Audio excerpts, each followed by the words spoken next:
Bentar Oke, Mbak Uci mungkin bagaimana sih perkembangan kasus dengan Medina Zain sampai saat ini?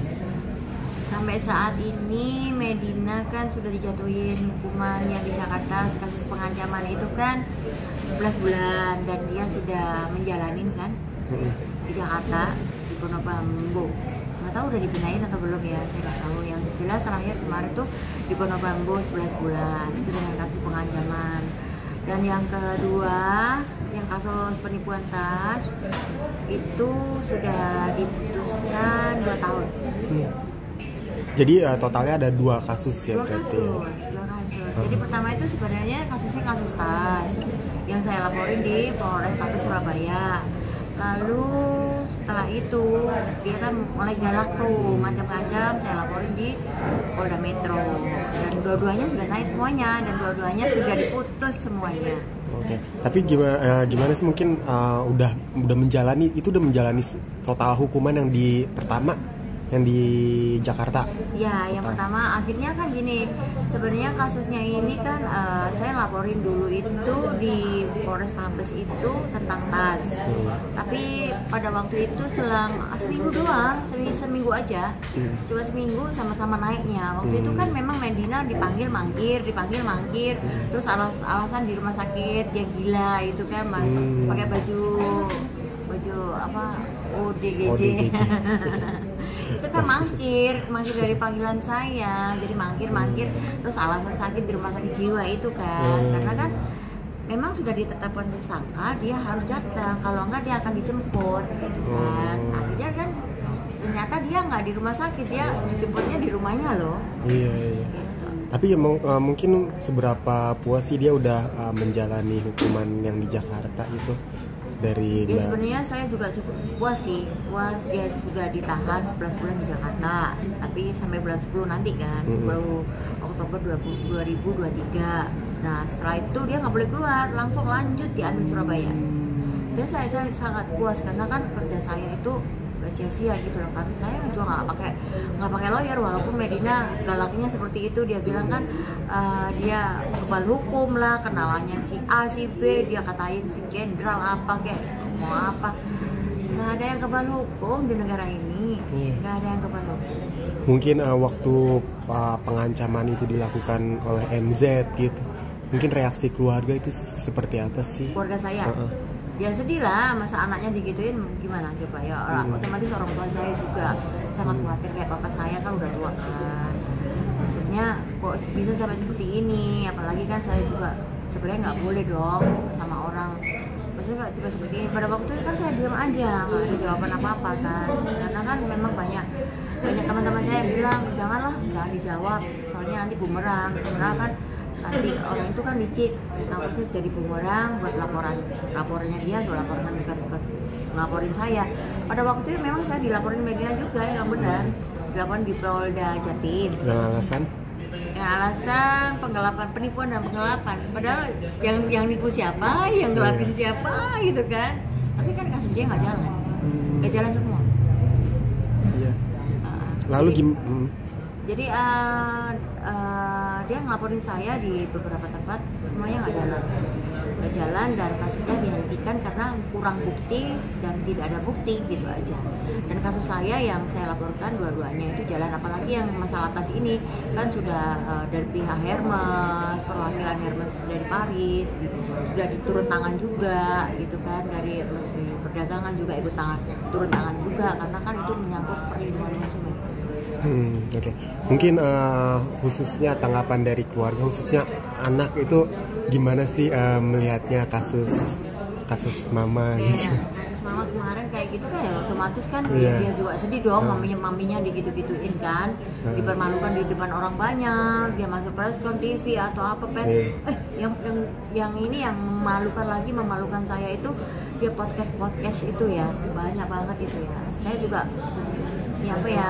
saya jadi orang tua kan, kok saya jadi orang tua jadi kayak gini, saya diperlakukan orang lain kayak gini, saya kan harus menjaga anak saya. Makanya kan saya udahlah cepat berangkat ke Amerika aja gitu, supaya dia nggak tahu kondisi yang di sini seperti apa gitu kan. Gitu. Jadi kuliah di Amerika. Oh gitu ya. Berarti di Amerika dengar cerita itu mungkin mengganggu Ganggu nggak? kerja atau Enggak, kuliah? udah tahu dia maminya kan orang kuat. Oh. Gak ganggu nggak? Tapi dia banyak ditanya teman-temannya dia, teman-teman dia, mami kamu gitu. Tapi kan saya yakin anak saya juga tahu jawabannya seperti apa sih gitu. Mungkin ada edukasi yang dikasih, masukan-masukan yang dari Mbak Uci ke anak tentang Ya, saya sih bilang ke anak saya, ini urusan mami pasti bisa melewati ini semua, nggak usah takut, gitu aja. Jadi waktu itu kan ada pengajaman, nggak berapa lama ya, nggak mau tinggal di rumah Surabaya sama dia juga, kita kabur. Untung kan di Jakarta juga punya rumah kan, tinggal di Jakarta. Saya ajak anak saya, pokoknya di mana saya ada, saya ajak anak saya. sampai segitunya ya. Nah, kalau berarti misalnya Mas aja diancam mau dibom, ayo gimana? Terus dia bilang dikit-dikit, aku kan bipolar gitu kan. Nah dulu kan saya nggak begitu tahu mengenai apa arti bipolar ini. Saya pikir bipolar ini orang gila dan bisa berbuat semaunya dia gitu kan. Kan takut juga lah, ya kan kalau dia sampai nekat gimana? Betul. Iya kan? Berarti akhirnya sampai maksudnya kena mental apa Mbak? Iya kena mental, justru kena mental. Saya kena mental sampai kena mental, saya udah minum obat juga gitu kan supaya saya nggak cemas, nggak ketakutan. Dan saya kan pertamanya kan berobat di Surabaya, akhirnya kan di Surabaya itu kan obatnya itu ngaruh ke hormon saya, akhirnya ada beberapa hormon saya akhirnya naik gitu kan. Akhirnya saya periksa ke Singapura. Nah Singapura itu akhirnya diperbaiki semua yang pengaruh obat-obat yang kemarin, karena kan saya emang ada kayak rasa ketakutan gitu loh kan. Ternyata di Singapura diobatin, dan obat itu nggak banyak, cuma sehari minum satu gitu aja. Nah sekarang udah berkurang, nggak usah minum karena kan udah selesai semuanya, nggak ada yang perlu ditakut-takutin. Saya kan nggak bipolar. Oke. Tapi maksudnya sempat down gitu. Apa yang membuat? Oh bukan down lagi, Mbak. nangis. Tahu nggak sih, sempat nangis pada waktu itu. Saya di rumah Jakarta kan, dia ngata-ngatain saya, dia ngancam saya, itu saya nangisnya, saya takut gitu kan. Saya takut, benar-benar nangis. Asisten saya sampai tahu kok. Saya sampai sharing dengan beberapa teman-teman yang di Surabaya juga, ada lawyer, ada polisi gitu kan. Kasus kayak gini gimana sih gitu kan. Terus dia ngasih tahu saya, yang penting diam, jangan dijawab, jangan perlawanan, ngomong seadanya sesuai kronologi. Makanya saya dipanggil TV ataupun apapun sesuai dengan saya ngomong kronologi, sebatas menamar aja dong gitu. Tapi kan dengan serangan dia nggak mau tidur di WhatsApp, bangun tidur di WhatsApp yang nggak nyaman kan. Mungkin yang paling menguatkan ketika mental down itu apa sih Mbak? Yang menguatkan mungkin anak atau ya anak dong, pasti anak. Saya harus kuat karena saya punya anak saya masih butuh saya gitu. Saya harus kuat gitu. Dan anak saya ini anak yang cukup ngerti gitu. Anak yang cukup ngerti banget gitu. Oke. Siap. Ya kalau memang saya ketakutan banget, saya ke Amerika kan, sering ke Amerika sebulan gitu. Iya. Oke. Sampai kasus ini selesai. Sekarang sih udah aman.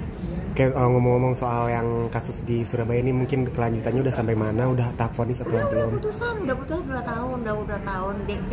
Tinggal Jakarta selesai, udah ditarik dia ke Surabaya, jalani yang di sana. Oke. Gitu.